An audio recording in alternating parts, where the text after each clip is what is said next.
তো হ্যালো, আসসালামু আলাইকুম। রূপসা ব্রিজের টোলে চলে আসছি। রাজুকে ফোন দিয়েছিলাম একটু আগে, বললাম বন্ধু রূপসা ব্রিজের টোলে আসো, তোমার সঙ্গে দেখা করতে চাই।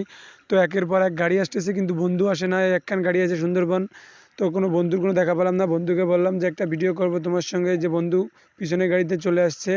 আইসে বন্ধু আছে ভুং ভাং কত সে পাট কি রাজুর দেখেন।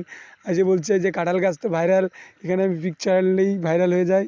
তো বন্ধুকে বললাম চলো বন্ধু, কথা না বাড়ায় দেখো আখের রস বিক্রি করতেছে, ওইখানে আমরা যে আখের রস খাই। তারপরে সুন্দর করে বন্ধুকে নিয়ে চলে গেলাম আখের রস খাইতে। বন্ধুকে বললাম একটা পোজ দাও, একটা সুন্দর পিক নিলাম।